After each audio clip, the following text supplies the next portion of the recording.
ang ritong sinusunod po nila imbento ng mga Mason, imbento ng mga Protestante. Sila po yung totoong Katoliko. O sige, ibigay na lang po sa kanila. Yung kanilang yung kanilang pag-claim. Ang last mass ni Padre Pio ay Novus Ordo na. So sa demonyo pala si Padre Pio. Dili na ka nang iya sa yawa, dili na. Masubra pa kay Masubra pa. Sa yawa. Yes. Yawa, yes. Idol pa naman niya si Padre Pio. Tignan nyo. Nakaharap na si Padre Pio sa mga tao. Novus Ordo na po ito na misa. Consecration niya ay sa harap na sa mga tao. So, kung Tridentine Mass po ito, nakatalikod siya. Kita nyo, mag-ingat kayo sa mga defender, ng pagkilalang defender.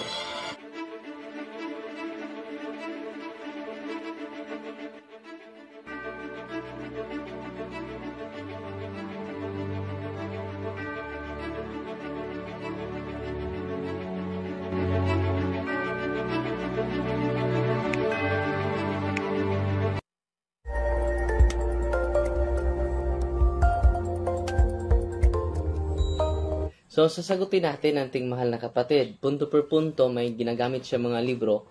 Lahat ng mga libro niya, ni Brother R.G. Sino, ay susundan natin kung tama ba yung nasa isipan ng ating mahal na kapatid. Okay? Malinaw na hindi talaga siya makatayo sa topic na pinipirmahan niya. Andam yun mo, ugma. Ugma. Karon dili ka andam ron. Di ka andam ron. Ugma. Ugma ba? Ay, karon ba? Sige, karon na. Ano man? Karon na. Karon na tatawa ka. Ay mo sound system. Magbutan ko sa system nga bawal man diri. Karon na. Di mo pwede wa permit diri. Karon na. Ato nang himon. Di mo pwede wa. Ya araman din na di anya pag umuno karon na. Sige, ikaw may ganang kailangan ko nimo dito. Ayaw lagi. So dili na kadadto. Kay mga to nang bidadto. Mga to nang bidadto. Ayan po ang problema. Mas mabuti na dahan-dahan tayo sa ating sarili. Hindi maghusgal agad. Kasi imagine, yung Novus Ordo ay sa demonyo. Yung mga, ano bang kahulugan dyan? So, yung misa natin ngayon ay sa demonyo po yan. Yan po ang kanyang isinisiwalat. Una, sa buong araw na ito, dahil madaming schedule natin, may exercise tayo. Kung totoo yon na nasa isipan niya, yung misa natin, ngayon, vernacular, ay sa demonyo, Novus Ordo po yan, ay sa demonyo, bakit kanina? May dalawang possess. Hindi maka-focus sa misa, sumisigaw. Gusto nilang itigil ang misa. Kung sa demonyo pa itong Novus Ordo, bakit sa misa ko kanina? Na-torture yung mga demonyo sa katawan ng dalawang babae na walking possessed, Brother RG. So ngayon, pakinggan natin yung document niya. So sundan natin. Hindi ako magko-quote ng ibang document. Yung document lang niya. Mas mabuti na susundan natin yung bawat argumento sa ating mahal na kapatid. Iisa-isahin natin para makita natin ang katotohanan. Kaya nga umatras na siya sa topic niya. Siya mismo ang nagpirma nun. Yun talaga yung isiniwalat niya sa programa niya. Yun talaga ang rason bakit hindi nagtuloy ang debate. Hindi yun sa venue. Mga alibay lang yun. No? Ngayon, sa kanyang diskusyon, hindi na ginagamit niya yung evil, kundi departure na. Yung departure, hindi naman yun, hindi naman yun ang literal meaning sa term departure ay evil. No? So, maraming alibay itong taong ito, ng kapatid natin. So, pakinggan natin. Makinig tayo sa kanyang argumento. Gagamitin lang natin yung kanyang sariling aklat na kinukot. Catechism, Council of Trent na document. Ating pakinggan natin, mahal na kapatid. Iisahin natin yung mga document. Susundan natin yung mga document niya. Okay? Kung tama ba yung nasa isipan niya at yung mga biases niya against the Novus Ordo. Yung Novus Ordo is referring to the vernacular masses na ginagawa natin ngayon. No. So, kita natin tama siya at lahat ng mga obispo ngayon ay mali. No? Imposible naman yun. No? Ano bang authority niya? Saan ba galing yung authority niya? Yung official interpretation niya, saan galing? No? May nagtanong sa kanya, sino bang nagbasbas sa'yo na pare? Hindi kailangan na may basbas. Sabi niya sa live niya, kailangan bang may basbas upang magsasalita tayo ng katotohanan? Dapat may basbas talaga. Okay? So, pakinggan natin ang isang aklat dahil iisahin natin at ako po ay bago tayo mag-refute ng mga document, pakinggan natin ng maigi si Brother RG Sino na nagpakilalang defender of faith. No? Nagpakilala na dalisay daw yung kanyang interpretation sa mga aral ng simbahan. Totoo yung kinukote niya. Yung mensahe ng Our Lady of Fatima na may mga obispo, may mga kardinal na magturo ng iba. Ito na po, yung SSPX na po, na sumusuperat na sa mahal natin na Santo Papa. Okay? Pakinggan natin yung document niya. Pakinggan natin ng maigi yung isa-isa ng ang document ng kapatid natin. Okay? Bago tayo magkomento, mahirap magkomento tayo without listening. Okay? Pakinggan natin. Bro RJ, tulad, hindi po. Mali po kayo, Sir Juan Altiche. Hindi po. We are defending now the tradition of the Catholic Church. So, sabi niya, he is now defending the tradition of the church. Okay. Pakinggan pa natin ang ating mahal na kapatid. Hindi po yung Novus Ordo. Hindi po, kasi invento po yan eh. So, invento daw yung So, Novus. dito po sinabi ng Iglesia Ito, nag-quote na siya. No? Yung Council of Katolika. Trent. Lahat po ng mga defensor Katoliko, including Father Darwin, Yes. naniniwala po nito. Yes. Naniwala tayo dahil official document po yan. Kahit ako, hindi ako mag-object niyan. Okay, pakinggan natin.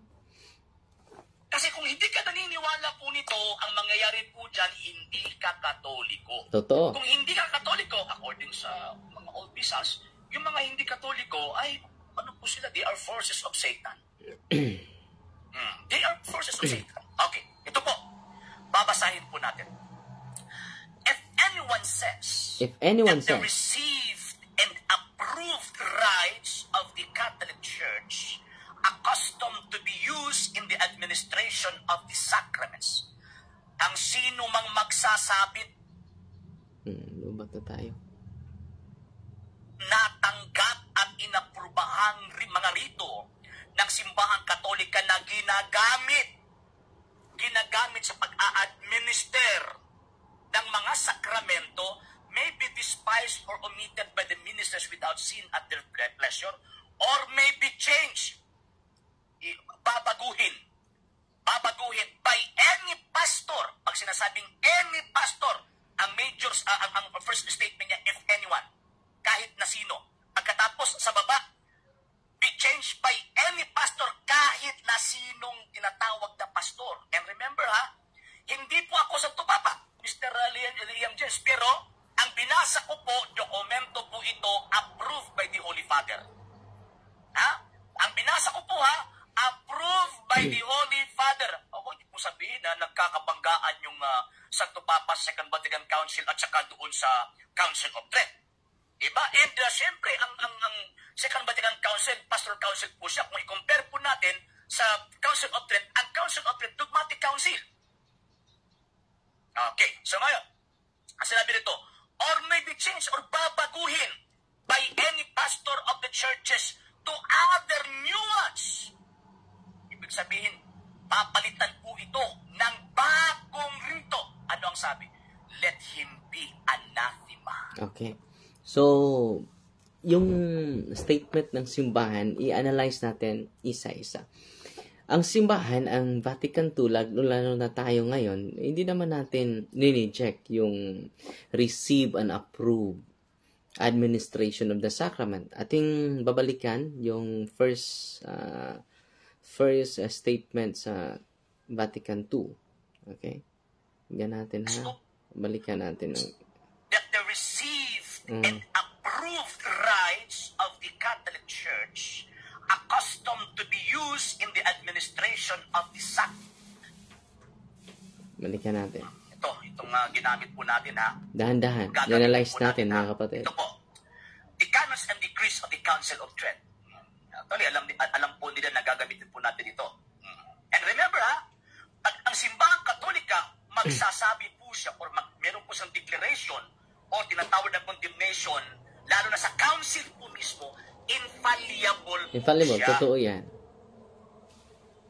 Infallible sa tingin ko si Bro RJ tulad, hindi po. Mali po kayo, Sir Juan Alpiche. Hindi po. We are defending now the tradition of the Catholic Church. Hindi po yung Novus Ordo. Hindi po kasi invento po yan eh. Okay. So ito po sinabi ng Iglesia Katolika, lahat po ng mga defensor Katoliko, including Father Darwin, naniniwala po nito. Totoo. Kasi kung hindi ka naniniwala po nito, ang mangyayari po dyan, hindi ka Katoliko. Kung hindi ka Katoliko, according sa mga old bisas, yung mga hindi Katoliko ay, ano po sila? They are forces of Satan. They are forces of Satan. Okay, ito po. Ito na. Babasahin po natin. Dahan-dahan natin i-analyze. If Okay. anyone says If anyone that they says, receive kahit sino ang magsabi, that they receive and approved rights of the Catholic Church accustomed to be used in the administration of the sacraments. unang-una, hindi naman tayo nagsasabi na yung Latin Mass ay hindi mabisa, hindi valid. Wala naman tayong nagsasabi. Yun po ang isa sa mga elemento dito sa binabasa niya. Kahit si Bro Pres Ryan, kita naman ninyo, yung kasal niya ay Latin, Tridentine. So, ang context nito, kung merong isa, kahit pari pa siya, kahit obispo pa siya, magsasabi na yung administration lalo sa yung na-receive natin, yung approved, especially yung Latin Mass, ay hindi galing sa Diyos. Yan po, anathema set. Napakinggan ba ninyo na kahit ako, sinasabi ko yung Latin, yung Tridentine Mass, hindi na yun valid? Hindi na yun maganda? Anyone says that the receive and approve rights of the church is not from God, anathema set. So, yun po ang kinukondem dito. At patuloy natin ipatuloy natin. Ang sino mang magsasabi na ang Natanggap. at inaprubahang mga rito ng simbahang Katolika na ginagamit. Ginagamit natin ngayon, yung Tridentine Mass, for example. Hindi naman tayo nagsasabi na hindi yan mabisa, sa demonyo yan. No, yan ang context sa binabasa niya. At patuloy natin. Susundan natin punto por punto. Pag-a-administer ng mga sakramento may be despised or omitted by the ministers without sin at their pleasure or may be changed. Dito siya nag-highlight sa change. Babaguhin. Yung Novus Ordo, mga kapatid, ang essence doon ay nasa traditional mass natin. Isa sa mga essence doon. This is my body, yung consecration. Hindi naman natin binabago. Kung may binabago, sasabihin ko na this is a symbol of the body of Christ. Yan. Anathema set tayo. Pero ang ginagawa natin, this is my body, this is my blood. Wala naman tayong binabago. Pero ang ginagawa ng simbahan ay may renewal. Hindi po binabago ang rito. Ni-renew lang, transform lang. Para maging mabisa na tayo sa sign of the time. Hindi natin binabago yung essence ng misa. Nandyan pa rin yung pare. Kahit si Padre Pio, nagmisa ng Novus Ordo. Sa demonyo pala. Sabi niya, yung misa ni Padre Pio ay pinakamabisa dahil Tridentine Mass. Alam niyo ba sa huling banda ng kanyang buhay, nagmimisa siya ng Novus Ordo? Tingnan niyo, yung huling misa niya, nakaharap na siya sa mga tao. So, dublihin natin yung research natin, hindi dublihin natin yung bias. Dahil kung madubli yung bias, hindi na maganda yung logic natin. Okay? So, totoo yung kinukote niya ngayon. Kapag ang simbahan, kahit obispo pa, kardinal, sasabihin niya yung Tridentine Mass ay hindi na po valid. Anathemaset po yon. O babaguhin na yung essence sa misa. Pero sa atin, hindi naman binabago. Transformation lang, may renewal lang. So, merong pagtubo natin. Katulad ng kahoy. Sasabihin mo, liso pa yan ha. Hindi na yan naging kahoy na. Kung naging kahoy, hindi na ba yun galing sa liso? May theological development talaga. No? Pero hindi natin binabago yung essence. Kung babaguhin natin yung essence, yan ang punto sa binabasa mo. Anathemaset tayo lahat. Pero hindi naman binabago yung essence. The essence of the masses is present. Ang pagbabago ay hindi yan pag-twist sa katotohanan. May development lang. Tayo ngayon, may development din. Sa bata pa tayo, yung suot natin ay pangbata. Imposible naman, katawanan po, kung malaki na tayo, pero yung suot natin ay pangbata. So, kahit yung physical dimension natin ay nagtuturo that transformation is necessary for our development. Hindi natin binago yung doktrina. Hindi naman tinuturo natin ngayon sa mga New Order of the Mass. Tinuturo ba natin na hindi na yan, symbol na yan, yang misa na yan, na Novus Ordo, symbol of God's presence, yan. Anathemaset tayo niyan. Yan ang punto sa binabasa mo, Brother RJ. Mas mabuti na atin itong talakayin isa-isa. Dahil sa mga ordinaryong mga tao, posible na ma-deceive niya sa kanyang biases against Novus Ordo. Si Pope Francis, pinagdasal pa niya sa kanyang introduction. Bakit ipagdasal niya sa demonyo yon? Yung misa ni Pope Francis ay Novus Ordo. Tingnan nyo, hindi consistent itong taong ito. Babaguhin by any pastor. Pag sinasabi, Wala naman tayong binabago na essence. Kung bababuhin mo yung essence sa misa, yung pastor na mag-consecrate doon, sabi niya, may bago na daw santo yung Novus Ordo, si Martin Luther. Chismis po yun. Saan ba? Sino ba yung mga tao na nag-promote dyan na maging santo si Martin Luther? No, wala naman. No, wala naman. No, haka-haka lang po yun.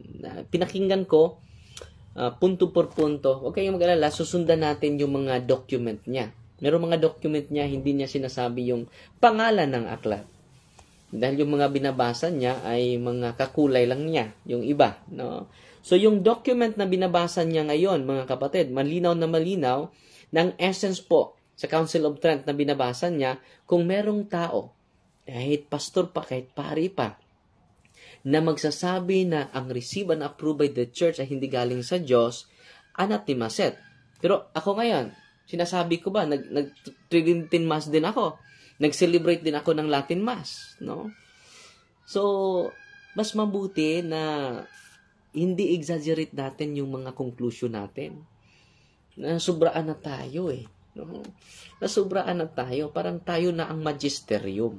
No? Baka hindi niya alam niyan na the magisterium is the Pope, the Bishop, and the Cardinals. At hindi po ito approved ng Protestante. It is approved by Pope Paul VI po. Santo Papa po. No, ang nag-approve nito. Hindi po si Father Darwin. At yung kanyang tema na pinipirahan nila ni Brother Press. Dahil, tingnan nyo yung atin National Convention natin doon sa Bilira, nag-Tridentine Mass tayo. Dito, balance po tayo eh. Okay yung Tridentine Mass, okay din yung Vernacular Mass. Pero sa kanila, parang ganito lang, no? Sila lang ang tama, yung Latin Mass lang na talaga. Pero, ang simbahan ay hindi ganyan, hindi narrow-minded. Ang simbahan ay parang gumagamit ng teleskopyo, kita lahat. Ang mga extreme conservative, extreme liberal, extreme traditionalist, parang binusalan ng parang kabayo, may harang kilang mga mata. Ito lang ang direksyon, ito lang ang tama, kami lang ang tama, no? So ang simbahan ngayon ay wide na eh. Gumagamit ng horoscope. hindi microscope. Just imagine yung misa natin ngayon, Brother RG, ay sa demonyo. Kung sa demonyo yun, bakit every time magmisa ako, nag-react yung mga poses? Ipatigil, lalo-lalo na sa consecration. Sasabihin ng mga demonyo, itigil niyan, lalabas na kami. Kung sa demonyo yan, bakit mag-react yung mga demonyo? Na-exorcist naman tayo. So, kita ninyo yung kanyang, huwag kayong mag-alala dahil susundan. Susundan kita, kapatid. Susundan kita. Dahil yung document, mag-ingat tayo mga kapatid, ha? Dahil merong mga kasamahan natin, yung kaaway ng simbahan ay hindi lang sa labas, nasa loob na. Dapat sasagutin ko ito. Dahil nagpakilala po ito na defender of faith. Okay? At ang ganda ng mga quotation niya. Hindi naman sinasabi natin sa mga CFD na ang traditional mass, yung approve. Meron ba kayong narinig na yung receive and approve rites by the church? Ang daming rito ng simbahan, hindi lang isa. Ang daming ng rito ng simbahan, approved by the church. Pero itong mga kapatid natin, parang isa lang. Isa lang direksyon, isa lang effective. Yung Latin Mass lang. Yung binabasa niya, malinaw na malinaw. Kung merong pari o pastor na magsasabi na yung receive approved rites or administration of sacraments are not from God, anathemaset, or binabago niya. Ano ba ang context niyan? Babaguhin yung essence ng misa. Hindi naman natin binabago yung essence ng misa. Merong liturgy of the word. Merong liturgy of the Eucharist. Nandyan. Ang important essence of the Holy Mass. Nandyan. Kung babaguhin ko, sasabihin ko, okay, protestante na tayo. So, this is not the body of Christ. This is the symbol. Pag consecrate ko, this is the symbol of the body of Christ. Meron daw pare nagsasabi niya. Yan ay pagbabago. Anathemaset po yan. Yan ang punto sa binabasa niya na document. Okay? Kapag wala tayong background sa theology, madeceive tayo sa maling interpretasyon sa ating mahal na kapatid, Brother RGC. No? Kaya nga, hindi ka tumuloy sa topic na pinipirmahan mo. May pre-debate conference pa. Yan talaga ang rason ng kita ko. Dahil pamatunayan niya yung Novus Ordo ay sa demonyo. Si Padre Pio ay nag-celebrate ng Novus Ordo. No, ipakita ko sa inyo, ha. I-search mo muna natin. So yung Novus Ordo ay haharap na sa mga tao. Tingnan natin kung yung ini-idolize niya si Padre Pio. Sagutin mo ito.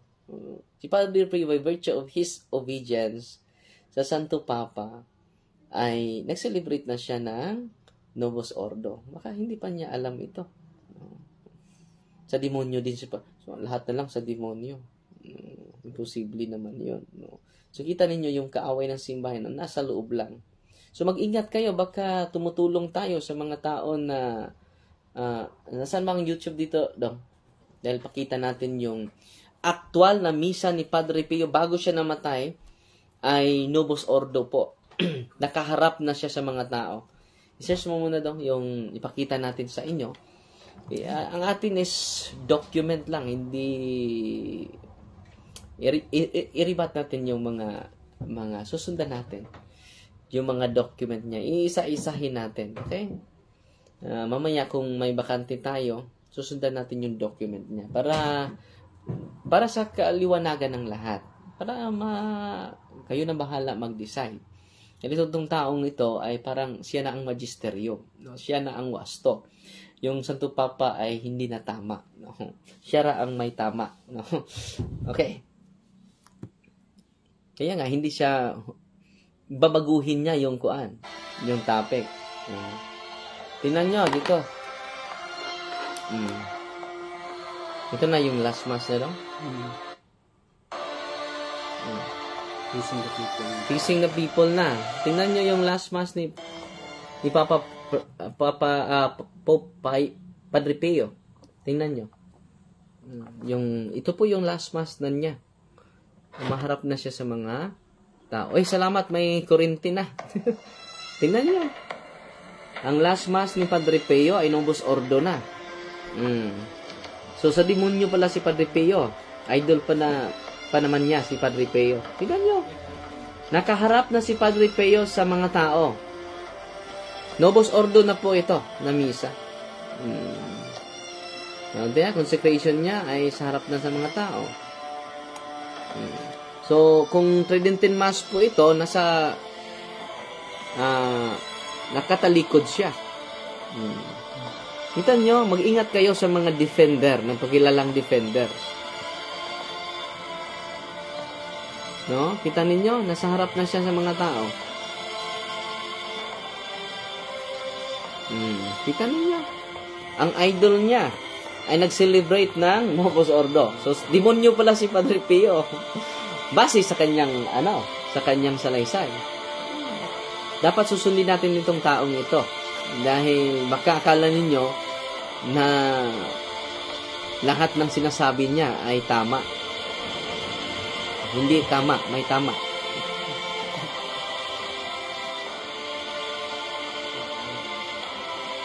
Tingnan nyo, sa Padre Pio yan, ha? Kumaharap na siya sa mga tao during consecration. Sabi niya yung lahat ng pare na nag-celebrate ng Novus Ordo sa demonyo, na kanina, idol na idol niya sa kanyang live, si Padre Pio. Tingnan mo. So, ang atin lang, susundan natin. Punto por punto.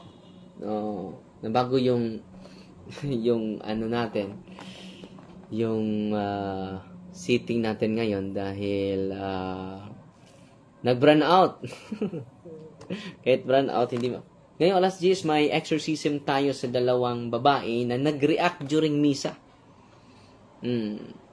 Ang mga demonyo ay nakapasok sa kanilang katawan, possession.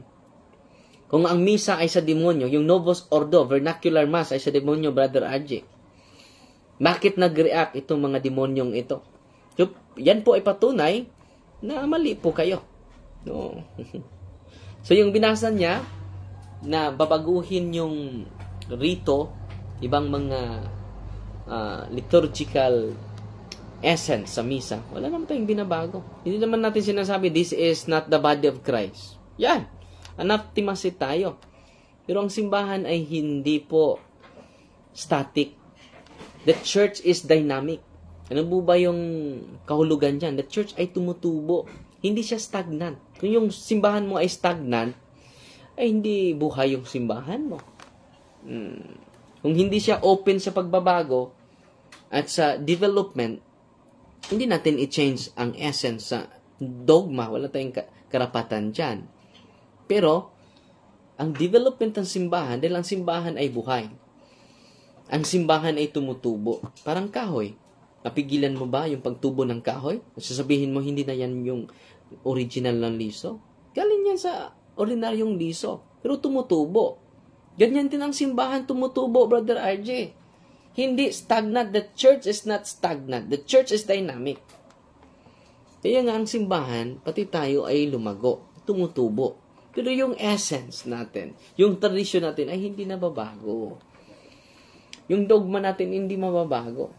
Pero yung ating pananaw sa buhay ay gradually, dahan-dahan, ay may transformation, may pagtubo. We transform not for better, but for the best.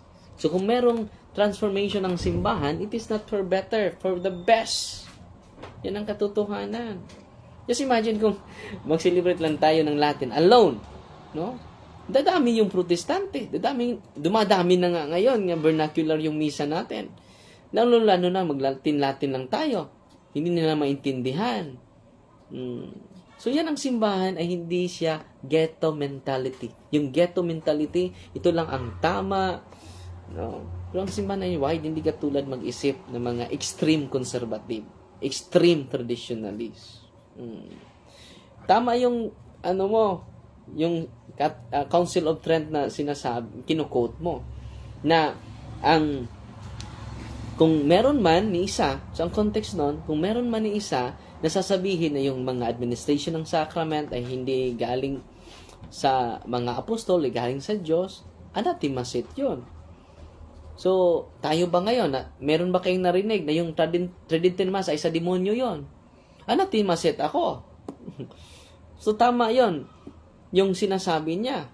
Pero, out of context yung nasa isip niya eh. Meron na siyang bias. Kung makakita lang ng change ay ay Novus Ordo na yon. Hindi naman, wala pa mang Novus Ordo sa panahon sa Council of Trent. Yung transformation ng liturgy o renewal nga eh. Para maging effective tayo sa modernong panahon ngayon. Hindi modernism, renewal. Kaya nga sa Biblia, yan po ay patunay. May Old Testament, may New Testament. Yung New Testament is renewal. Pero yung mga tao na hindi gusto ng renewal, ay narrow-minded po yun. Okay? Sinusundan na natin si Brother Argesino sa kanya. Okay, magalala, mayroon pa siyang mga 5 aklat siguro, susundan natin. So, sa pangalawang aklat niya, mag-live naman ako, pero i-insert lang natin. Sisikapin ko na masundan natin siya. Para mag-guide naman, dahil wala namang paring nag-guide sa kanya. Sabi, may nagtatanong nga niya, sino bang nagbasbas sa'yo? Kailangan bang may basbas? Upang magsasalita ng katotohanan, tingnan nyo. Yung linya lang sa pagsasalita niya, parang siya na ang authority. Brother RG, obedience is greater than sacrifice. Brother RG, sino? Obedience is greater than sacrifice. Kahit pare na po ako, dapat makinig ako sa official ko. Kahit pare na po ako, dapat makinig ako sa obispo ko. Because obedience is the greatest virtue. Just imagine, sabi niya, sino bang nagbasbas sa'yo? Kailangan ba ng may basbas? Nandyan sa live niya, yung last live niya kagabi. So, susundan natin itong taong ito para hindi kayo malilito, not for the sake of argument, but for the sake of clarification and of truth. Okay? Mahal natin ating kapatid. Kaya nga, sinasali natin sa dasal natin na ma-enlighten po itong taong ito. Sayang yung talento niya. Sayang yung talino niya na napunta sa iba. Totoo naman yung sinabi niya na ang Fatima ay nadismaya dahil meron mga obispo, may mga kardinal hindi naniniwala sa simbahan. Nag-create na sila ng sarili ninyang ecclesia o simbahan. So mag-ingat po tayo sa mga seemingly traditional pero extreme. So balance po tayo. Kailangan natin ng tradition ng simbahan, mga traditional. Hindi naman masama conservative tayo. Hindi naman masama na meron tayong element of being progressive. Dalawa po yan. Yan po ang nagbigay ng buhay ng simbahan, yung traditionalist at progressive.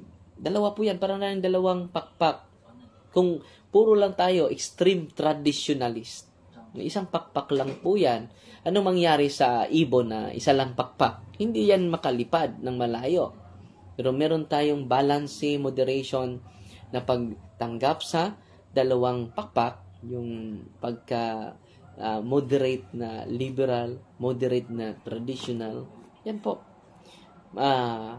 Parang dalawang pakpak. Makapunta po tayo sa pinakamalayo sa ating misyon.